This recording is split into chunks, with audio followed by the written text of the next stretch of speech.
Sleep is the golden chain that ties body and health together.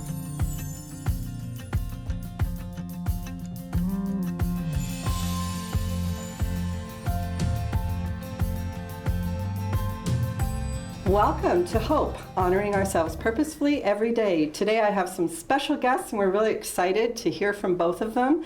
Some really important topics. Lana Walsh, who is going to talk to us about and teach us about sleep and insomnia, or lack of it, and Alan Saby, who is a nutritionalist. Is that what you are? What do you call yourself? I call myself a nutritional chef. But and a chef. Yeah, you're a chef. That's right, yeah. Where are you?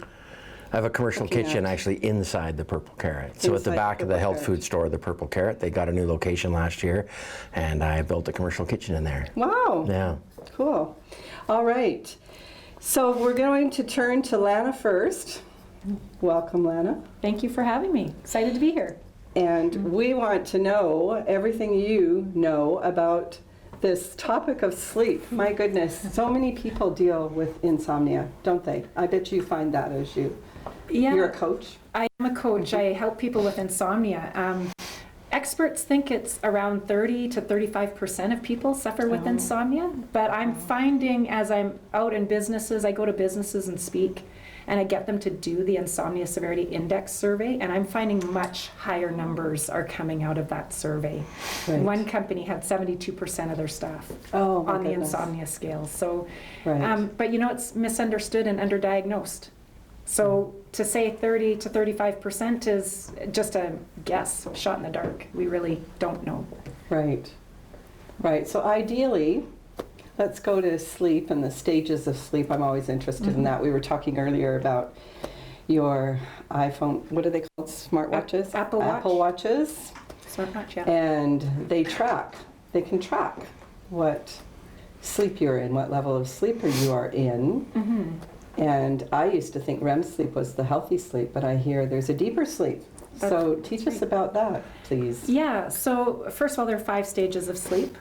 The first stage of sleep is not a real sleep stage, it's that pre-sleep stage. It's like what happens when you're nodding off and you kind of in and out of sleep. That's stage 1.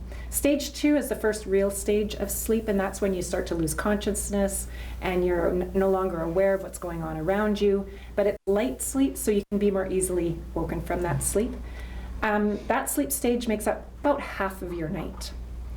Then the next 2 stages, 3 and 4, make up deep sleep. And deep sleep is where the most important work happens. This is where everything slows down completely. Brainwave, heart rate, muscle tension, everything reaches its lowest point, and that's when the healing happens. Cells are healing at that Cells time. are healing. We have more white blood cells, immune system is boosted, stress levels go down, healing happens, muscles are replenished and what's the word? So cleansed, healed? Healed, yeah, exactly. So that's when our muscles start to heal as well. Yeah. So when we've put them under stress. And then the 5th stage of sleep is REM, the rapid eye movement stage. This is what most people consider dream sleep.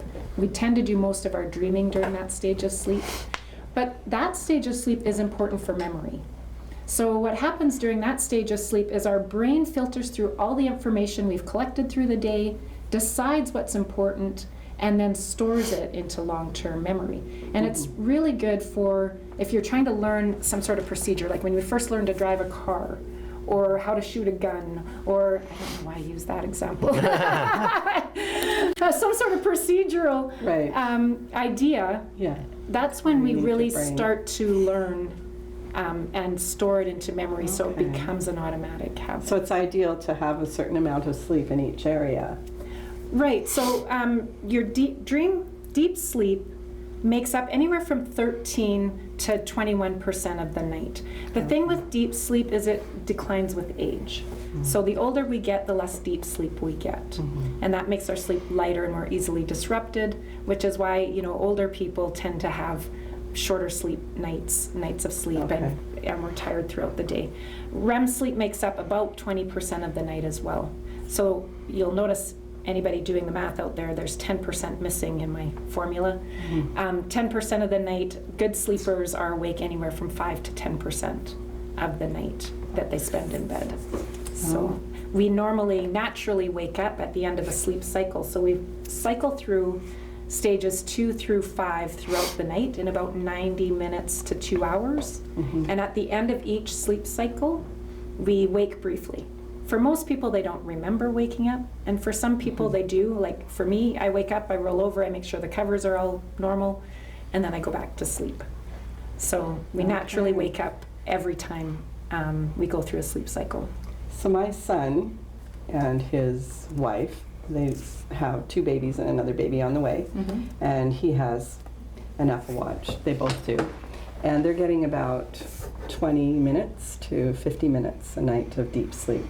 Right. Is that probably because they're just not getting enough sleep, and so that's the percentage for the sleep that they're getting? Yeah, okay, so there's a couple of things. First of all, your smartwatch is not 100% Completely accurate, right? The only way to know which stage of sleep you're in is to actually be hooked up to a brainwave machine, and I can't remember what they're called right now. So that's the first thing to note. The second thing to note is if you have disrupted sleep, like if you have something like insomnia or the kids are waking you up because they need you, you're less likely to get into some of those deep phases of sleep because you're more alert to listening for the babies to wake you up so you can be ready to go help them if you need. So that's kind of why especially new parents have so much more difficulty sleeping. Not only is the baby waking up, but they're also listening. So that part of their brain that is always on alert to listen. So that makes it more difficult to fall into deep sleep, because when you're in deep sleep, it's really hard to be woken from. For example, have you ever taken a kid out of the back seat of the car and you can throw them around like a rag doll and they never wake up? Right. That's deep sleep. Yeah, that's deep sleep. Okay, well, I used to have trouble sleeping, and I started to listen to frequency music. And so I have that playing through the night, and I sleep well now. So is there an explanation for that? Yeah. I kind of know it, but you tell me. Yeah, well, okay, so when you have trouble sleeping, like I said, you're a little bit more on alert. There's a part of your brain that sort of stays a bit more alert because you're more afraid of something happening that you don't hear and don't protect yourself from. Right. So you stay a little bit more alert. So you're more easily woken by sounds. So by having some sort of sound machine that plays White noise, pink noise, or brown noise, or whatever, helps calm the brain, but also masks any of those noises that could be causing you to wake up. So it's very effective, especially with calming down your brainwave patterns to get you into the different sleep stages. Yeah. Okay, so insomnia. What causes insomnia? What are some of the causes and some of the ways to So cure those? first of all, insomnia is just basically taking an hour or more to go to sleep or to go back to sleep That's after what waking. insomnia is considered. That is what's If it considered takes you- insomnia. Okay, that's a symptom. So if you're awake, tossing and turning, can't go to sleep for an hour, or you wake up in the night, same thing, then that's insomnia. Doesn't mean you have a problem with insomnia that you need to see a specialist like me if you just have 1 or 2 nights like that. Typical cause of insomnia, stress. Whether that's physical stress or psychological stress. For the most of us, it's psychological stress. 99.9% of stress today is psychological. That's the most common cause. Now, when you struggle to sleep over and over and over again for weeks or months on end, for a lot of people, they start to get frustrated and anxious, and then they start to anticipate not sleeping. And that adds to the problem of not sleeping. So then because they're exhausted all the time, they start to engage in behaviors and habits Exactly, a vicious cycle. that contribute to insomnia, but they help them get through the day. And so then that becomes this chronic problem where your chronic insomnia is 3 or more nights a week it's happening, and it's been going on for more than a few months. That's when it falls under the chronic diagnosis. And if you start to perceive a detrimental consequence to your insomnia, like you start to feel irritable, anxious, stressed, frustrated, lack focus, lack motivation, unproductive, those things, That's the clinical diagnosis of insomnia. And so what's happening is this anticipation, these habits, and all of these things that are going on that are contributing to your insomnia become a learned behavior. And your subconscious brain just does it automatically. So it automatically starts waking you up at night or keeping you awake at night. And it's because it's a learned behavior, it means that it can be unlearned. And you can relearn how to sleep through the night. And that's what I do to help my clients, is I help them reprogram that subconscious behavior and habits so that they can sleep through the night successfully. When I was listening to your talk, whenever I hear beliefs, I'm right away, because I know the subconscious and what chaos it can cause. Right. And keep us in patterns that are really self-sabotaging and unhealthy. And so you talked a little bit about the subconscious. And so what part do you feel plays? What does the subconscious and beliefs play, in your opinion? Yeah, well, I think the biggest thing I hear from clients is their stress about their sleep. They are thinking about sleep all day long. So if I have to be up at 5 o'clock in the morning, yes, and it's already 2 and I can't yes, sleep, and then I just keep and get so more that you're anxious. talking about just beliefs that we have around sleep.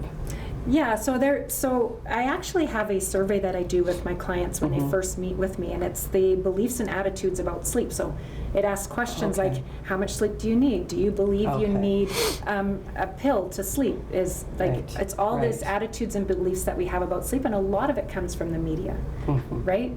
You know, like we need at least 8 hours of sleep per night, and if we don't get it, that accumulates into a sleep debt that you need to make up, and all these things that we believe about sleep, and then it makes us more anxious about our sleep. And so what happens, you know, when you're talking 2 a.m., you're looking at the clock, and oh my God, if I go to sleep right now, I still get 3 more hours of sleep. And then you toss and turn, and oh my God, I have to go to sleep right now to get 2 more hours of sleep, right? We fear the alarm clock. It's just, it snowballs into this anxious, frustrating thing. And that's one of the biggest things I hear from my clients. They just get anxious about their sleep. They're so stressed. So then we have anxiety and stress compounding. Exactly. Yeah. Wow. And so tell us, what, if somebody wanted to come and see you, had a problem, what you would be able to do for them? What process would they go through?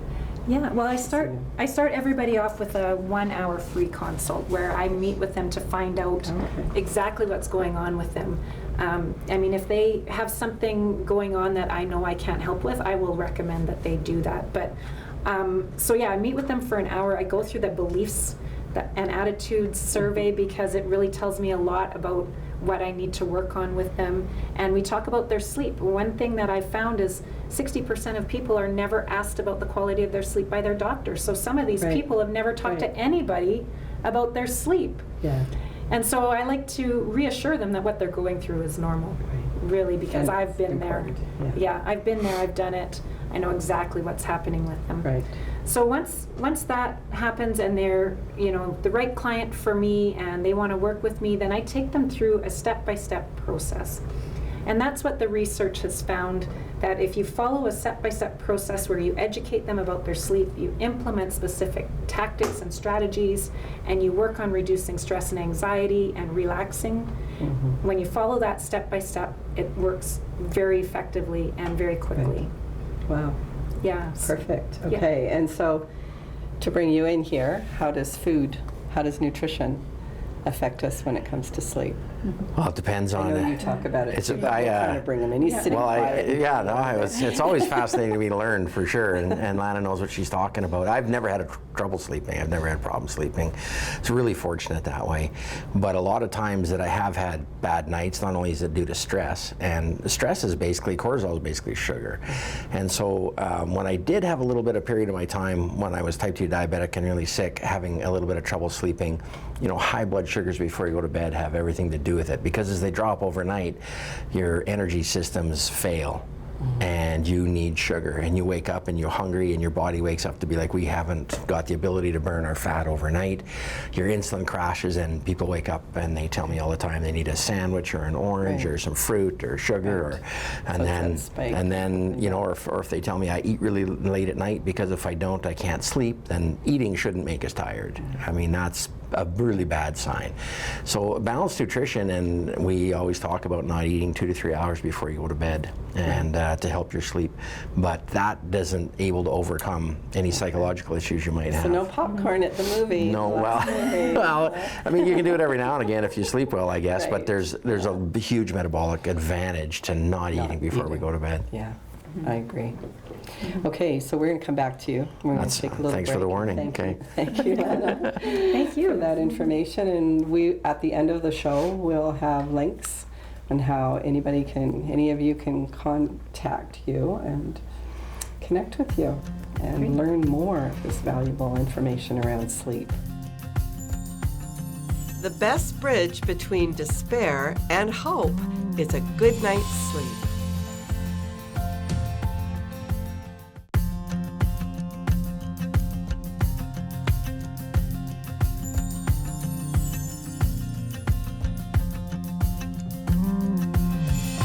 There is a technique known as the 4-7-8 breathing that works. In essence, it is a huge part of the traditional breath control practiced in yoga called pranayama. In Sanskrit, prana means life energy, and yama means control. The practice of pranayama involves breathing exercises and patterns.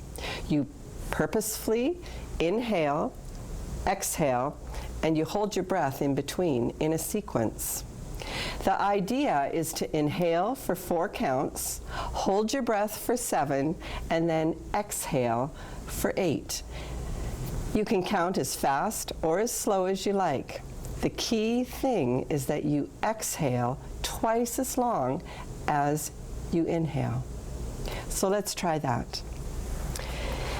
In for 4, hold for 7, and out for 8. So, inhale.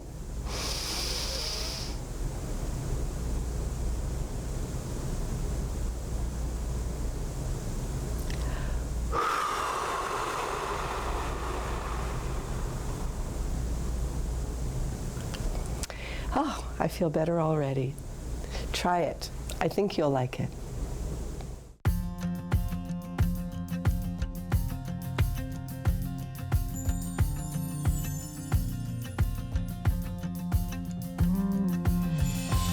We're back with Lana Walsh, sleep and insomnia expert, and Alan Sadie, chef and nutrition coach. Sure.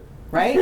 Right? Yeah, why not? I read that on the little blurb of your Pillars of Health event, which now will be Essential Health. Health Essentials. Essential Health, but it's Essential Health, Health Essentials. That's where people will be able to find you. Yeah, we do. We do events where we talk about the different essentials of health: sleep, nutrition, stress, exercise, the things that we absolutely have to have in our life that dictate our overall well-being.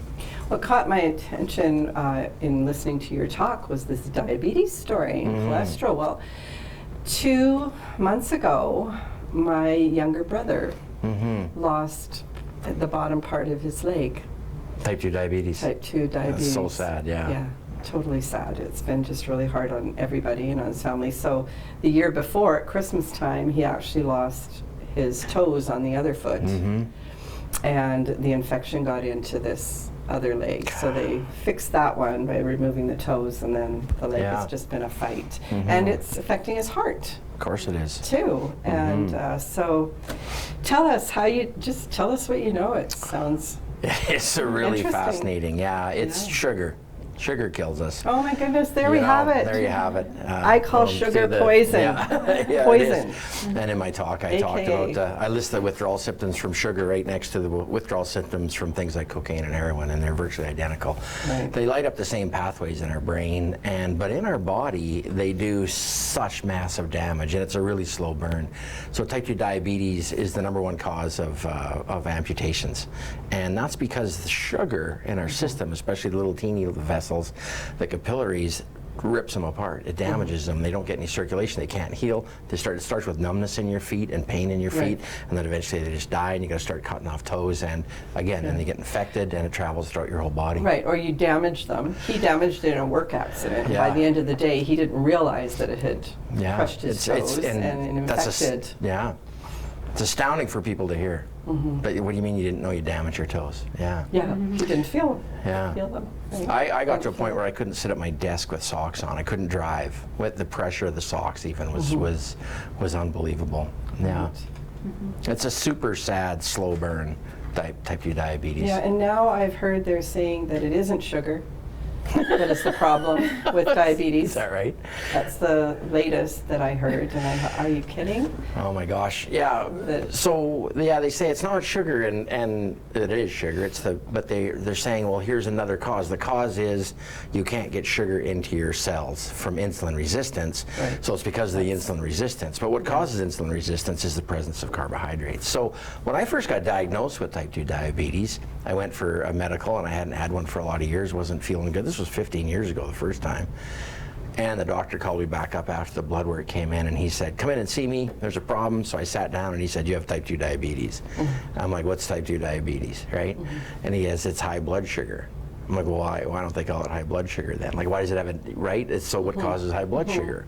And he said, well, it's a complicated thing. I said, is it sugar? Like, it took me 30 seconds to go like, wow, if there's no sugar, can there be high blood sugar? So it's insulin and sugar kind of work like caffeine or red wine, if you will. You know, like at first, 1 glass of red wine, a little tipsy, 1 cup of coffee, you're ready to go. You have to drink more and more and more of it to get the desired effects, right? And that's the same with sugar. In order for us to have those energy pathways remain efficient, we need more and more insulin to get the sugar into our cells. And there's a lot of causes to this. Fat's certainly one of the causes. So as long as insulin is high, we need more and more and more and more of it to get the blood sugars into us, and then sugar stays in our system. If sugar stays in our system, it's doing damage, a lot of damage. So the key is not to have sugar. One of the keys. And so you take on the role of myth buster. And so bust some of those myths for us. Sure, yeah. Well, one is that that there is no cure for type 2 diabetes. That's if you go to the diabetes websites or you talk to doctors, they say that you cannot reverse type 2 diabetes. All you can do is get on medication and manage it to the best of your ability for the rest of your life. Like thyroid. Like thyroid, like cholesterol, like antidepressants. Most of the medication out there is not designed to heal us at all. It's designed to manage the symptoms. So we're treating the disease, not the patient with the disease. And that's a really huge issue. And so when it comes to high cholesterol, high blood sugar, type 2 diabetes, when you start these medications, because of the way they work, you have to take more and more and more and more of them. The one patient I worked with had 10 medications plus insulin that he was on.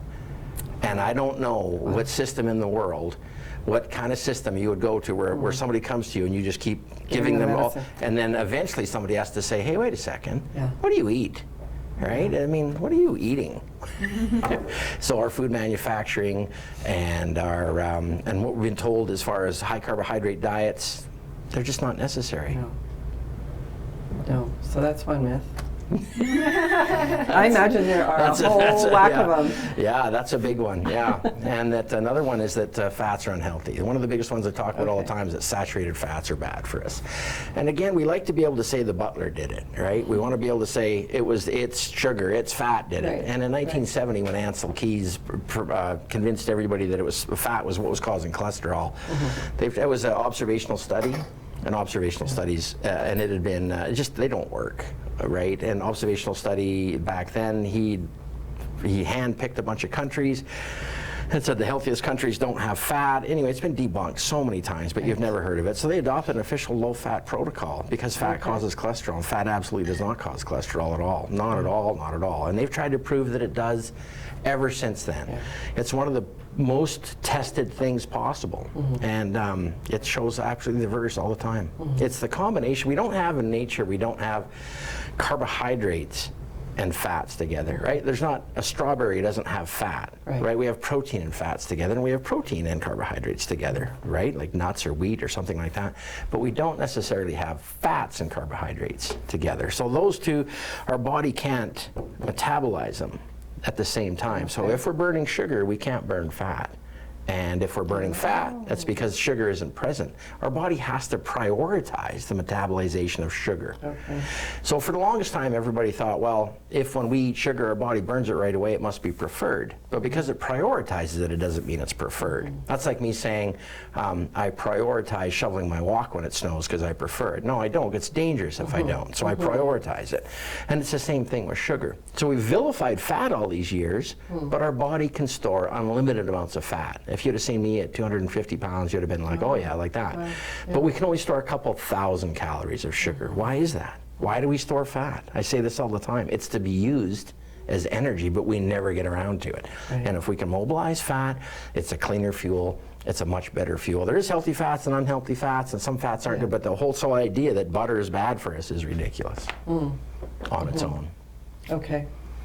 So when you say that, are you referring to butter you buy in the store or grass-fed butter? Like well, we know that manufacturers of food, you know, there's a lot of processed foods and ingredients used.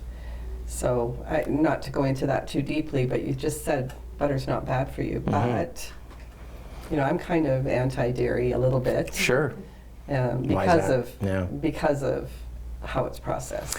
Yeah, so nowadays it's not only what we feed the cow that's bad, and certainly grass-fed or organic butter is 100% better. I mean, I grew up on milking the cow and churning the butter. So to get saturated fat, there's 2 steps, right? You milk the cow, you churn the butter.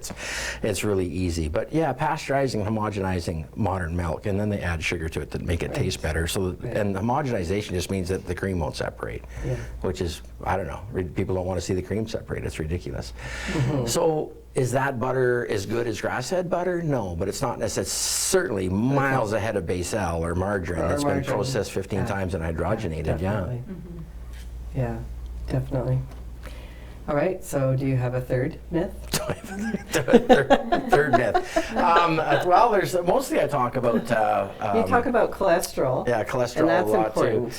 Yeah, I think one of the other things I talk about before I get to cholesterol is people have this idea that if the government has approved something to be in a grocery store, it must be healthy for us. Right? And it's like, well, the government said it was okay, so we can eat whatever's in a store. And really, being into food manufacturing a little bit myself, everything in a store is about shelf life, not health life. Right. It's a little not bad, right? We have to put that on the screen. So it's about preservatives and manufacturing. And food manufacturers actually hook up the same thing on their head as she was trying to think of to make sure that the food you're eating is lighting up your addiction centers. Right? So it's not a fair fight. That versus what I'm saying and what Lana's saying, it's a tough battle. And cholesterol is, getting back to cholesterol, this idea that your high LDL is going to kill you is ridiculous. It's not at all, right? Or that I explained in my speech, in my presentation, that statins have said that you help 35% of the people versus people not on statins. And I explain how that study only helps 1% of the population. So there's relative risk versus actual risk. And out of 135,000 people, only 1% of the people on placebo were worse off than the statin people over a course of 3 years. And as that time went on, that balanced right out. Because of the way statins work, they work by preventing your body making LDL cholesterol. But LDL isn't even cholesterol. Cholesterol's in LDL. But it prevents the making of cholesterol. So then your body doesn't have cholesterol. But your body needs cholesterol. Right. The bad cholesterol, so-called LDL, only becomes bad if it becomes damaged. And the number one cause of damaged or oxidized LDL that gets clogged in your arteries is, would you care to guess? Call it out if you know it's sugar. There you go. It's sugar. It's oxidization caused by sugar, and then that becomes what's called a foam cell, and that's what does the damage in our arteries. And so what they said was, okay, well, LDL is what's being damaged, so let's just remove LDL. That's like saying there's kids on Whoop Up Drive throwing rocks at cars, and we have damaged cars, so let's just get less cars off the road. Right. Let's get rid of the kids, right? Well, let's not throw rocks at cars anymore. Right. So we're not talking, as most medicine doesn't, talk about what the root problems are at all with diabetes or with cholesterol Right. or with food. Right. Wow. Some great information. I'm sure you have a lot more. Yeah. So tell us where we can reach you, and we'll put some links on where you can reach both Alan and Lana, and they can probably fill you in with a whole lot more information than just here. So go ahead and talk into the camera. That one. There it is right there. Okay, good.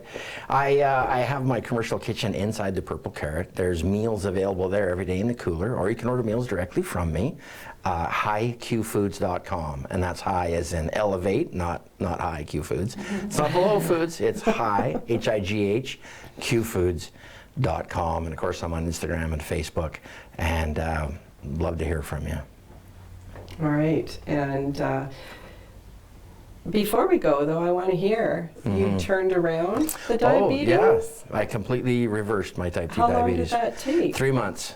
No. Yeah, so I had it, so I'm a guy, got Yeah. type 2 diabetes, and I come from a kickboxing background where we cut weight all the time, and I was coaching, I was cutting weight with guys, and we'd cut weight, and I'd cut weight for competitions and tournaments, and then I'd put on back weight. When I stopped doing that, I just ballooned up, and I was type 2 diabetic, and I went 9 years without doing anything about it, because I realized if I just lost Right. a little bit of weight, my numbers came down a bit, so I Right. just thought I was being lazy, Yeah. and that I just need to comply Yes. with the old school of thinking, eat 5 times a day, eat less, Yeah. do more. I could talk to you about an hour why that's Yeah. wrong. And so I found out I was diabetic. 9 years later, I actually started losing the feeling in my feet. I had massive macular degeneration. slowly. It was, and I kind of, Alzheimer's is called type 3 diabetes because insulin resistance happens in our energy pathways in our brain as well. But I came to in London drugs, and it took me about 10 seconds to just kind of realize where I was. I didn't recognize why I was holding a vitamin bottle, and I didn't recognize where I was or remember how I got there or anything. And I put it down and went to the doctor, and he said, you got to get on medication. Right now, high cholesterol through the roof, triglycerides through the roof, A1C of over 12, fasting blood sugar of over 12, A1C over 10. He said, get on medication right now or you're going to have a heart attack or it's bad. And I was like, well, I didn't want to take meds. So I was like, but no, I'm an idiot and I haven't done anything. So give me 3 months. I came back 3 months later and had completely reversed type 2 diabetes. After every piece of literature says you can't do it, right? And then I just started diving into the studies on the basis of the premises. If there's no sugar, there can't be high blood sugar. Right. And my numbers in Good 3 for months were you. completely normalized. And I've been shouting from the rooftops ever since that people can do this and helping other as many people. people as I can. Wow. Yeah, Good reverse for this you. for themselves and educate them. Good for you.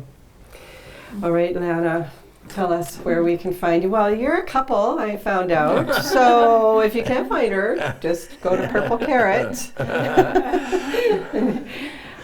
Yeah, sure. I'm lanawelshcoaching.ca. You can find me on all the social channels at that address.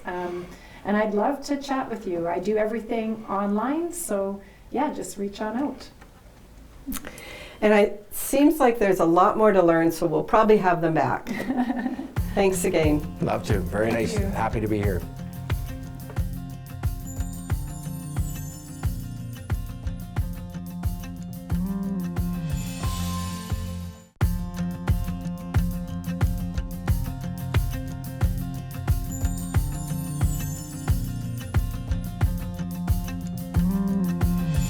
So this point is found down this tendon, right in this little hollow. It's called the spirit gate pressure point, and it's located right there, the crease on your outer wrist, to the inside of the tendon below your pinky finger. And you're going to feel for that small hollow space in this area and apply gentle pressure in a circular motion, going up and down. And you want to continue that for about 2 or 3 minutes. If you want, you can use a nice lavender oil. Lavender is wonderful for sleep. Then you go to the other side and do it for a couple of minutes. Just keep rubbing and a circular and upward motion. And you'll find it relaxes you.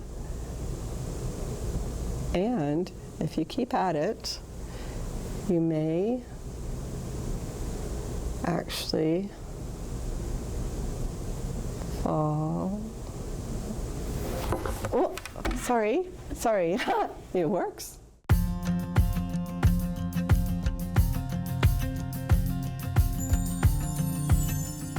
This is an exercise that I'm going to do with Lana. Alan. and Alan.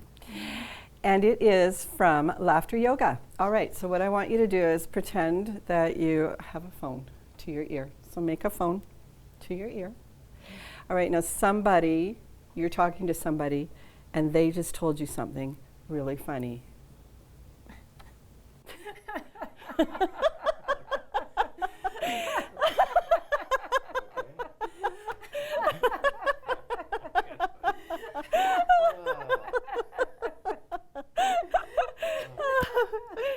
Well, there you go, see? Okay. I didn't get You the had joke. a- No.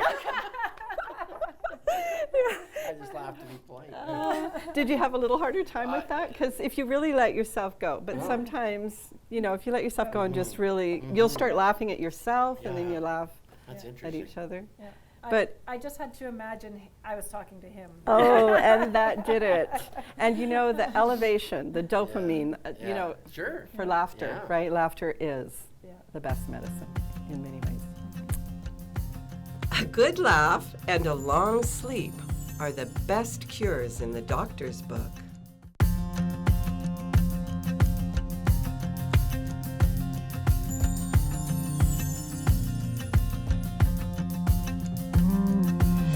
The pressure point on the foot is called the insomnia point, or the bubbling spring. It's a small depression if you imagine your foot, this is the heel, right in about here. To find it, you lie down on your back with your knees bent so that you can reach your feet with your hands. Then take one foot in your hand and curl your toes. Pretend these are your toes. Curl your toes and you'll see that indent. Once you've found that depression, you'll apply firm pressure and massage this point for a few minutes using a circular up and down motion. Now I'm using my hand to show you, but if you use your foot, it will induce sleep and help you to relax. So good luck with that. Enjoy. Stimulating these pressure points correspond to different aspects of your body and mind health. And they do work, and I hope you will give them a chance. Go ahead and try the exercises that I gave you and see if it works for yourself.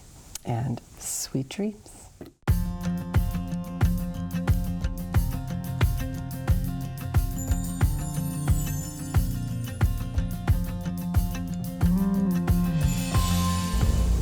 Welcome to Coach's Corner. Getting a good night's rest is about more than just getting to bed at an appropriate time. It's also about arranging your evening so that it's not stressful or stimulating in any way that can make it hard to fall asleep and stay asleep. And yes, it's easier said than done. I'm going to share some tips on what to do and what not to do to prepare yourself to have a good, replenishing sleep. First of the big bad no-nos, and I've chosen about 5. There are quite a few. Don't take your phone to bed. You start scrolling or reading, and all of a sudden an hour or 2 has gone by, and you have actually stimulated your brain. And it's harder to slip into a nice relaxing sleep. Second, no eating before bed, especially fatty foods. Third, no exercising. simple yoga or stretching is fine, but if you stimulate those muscles and get that adrenaline going and the endorphins, you are going to end up wide awake. Fourth, no caffeine or alcohol. I know some people say, well, they have a little bit of alcohol before bed and it puts them to sleep. It may, but staying asleep is the problem. Fifth, you don't want to be trying to solve issues or starting any work. That will get your brain going, making it very difficult to shut off. Those are the main do nots. Now let's go over some important do's to help stimulate a deep, replenishing sleep. First, prepare your room before going to bed. Make your bedroom a more sleep-friendly place. Second, a regular 15-minute yoga will calm your body and your mind. Third, take a warm bath or shower before bed. Fourth, listen to relaxing music. Fifth, a short mindfulness exercise to clear your mind and prepare for sleep. There are many great meditation sleep music videos available on YouTube. I sleep so much better since I began using these methods. And I will attach some links so that you can check them out if you haven't already. I recommend them wholeheartedly.